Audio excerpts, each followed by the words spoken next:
ಅವ್ರಿಗೆ 1 ತಿಂಗಳಿಗಾಗಷ್ಟು ಆಹಾರನೂ ಕೊಟ್ಟಿದ್ದೆ, ಒಂದು ಪ್ಯಾಕ್ ಮಾಡಿ ಅದನ್ನ ಸುಮಾರು 30 kg ಅನ್ಸುತ್ತೆ, 30 kg ಬೆಲೆ ಬಾಳೋ ಅಂತೂ 30 kg ಅಂದ್ರೆ 10 kg ಅಕ್ಕಿ, ಬೇಳೆ, ಎಣ್ಣೆ, ತರಕಾರಿ, ಉಪ್ಪು, ಅರಿಶಿಣ ಪುಡಿ, ಕೊಡೆನೂ ಕೊಟ್ಟಿದ್ದೀನಿ ಕೆಲವು ಕಡೆ ಎಲ್ಲ, ಚಾಪೆ.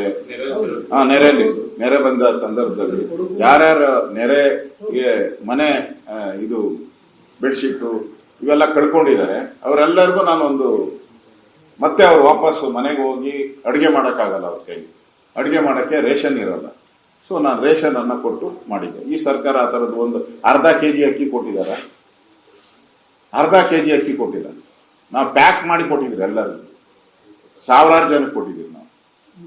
ಮತ್ತೆ ಇಮಿಡಿಯೇಟ್ ಆಗಿ 10,000 ರೂಪಾಯಿ ಅಲ್ಲೇ ಫ್ಲಡ್ ಆದಂತ 24 ಗಂಟೆ ಒಳಗಡೆ 10,000 ರೂಪಾಯಿ ಇಮಿಡಿಯೇಟ್ ಆಗಿ ಬಿಡುಗಡೆ ಮಾಡಿದ್ವಿ. 24 ಗಂಟೆ ಒಳಗಡೆ ಬಿಡುಗಡೆ ಮಾಡಿದ್ವಿ. ಈ ಸರ್ಕಾರ ಅಂತ ಒಂದೇ ಒಂದು ಹೆಜ್ಜೆ ಮುಂದೆ ಇಟ್ಟಿಲ್ಲ. ರೈತರ ಸರ್ಕಾರ, ರೈತರ ಪರವಾಗಿರೋ ಸರ್ಕಾರ ಅಂತ ಹೇಳುವಂತ ಕಾಂಗ್ರೆಸ್ ಅವರು ಮಾತ್ರ ನಾವು ಗ್ಯಾರಂಟಿ ಕೊಟ್ಟಿದ್ದೀರಿ, 5 ಗ್ಯಾರಂಟಿ ಅಂತೇಳಿ. ಈ ಗ್ಯಾರಂಟಿ ಹೆಸರಲ್ಲಿ ಅಭಿವೃದ್ಧಿನೂ ಇಲ್ಲ.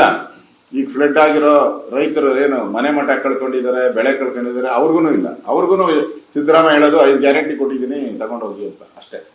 ಎಲ್ಲದಕ್ಕೂ ಅವ್ರ ಹತ್ರ ಇರೋದು 5 ಗ್ಯಾರಂಟಿ. 2,000 ರೂಪಾಯಿ ಕೊಟ್ಟಿದ್ದೀರಿ, ಓದ್ತಾ ಇರಬೇಕು ಅನ್ನೋ ಭಾವನೆಗೆ ಸರ್ಕಾರ ನಿಂತುಬಿಟ್ಟಿದೆ. ಅದಕ್ಕೆ ಅವ್ರ ಹತ್ರ ಈಗ ಹಣದ ಕೊರತೆ ಇರೋದ್ರಿಂದ ಅವರು ಫ್ಲಡ್ ಏರಿಯಾಗೆ ವಿಸಿಟ್ ಮಾಡೋಕ್ಕೂ ಹಿಂಜರಿಕೆಯನ್ನು ಮಾಡ್ತಾರೆ.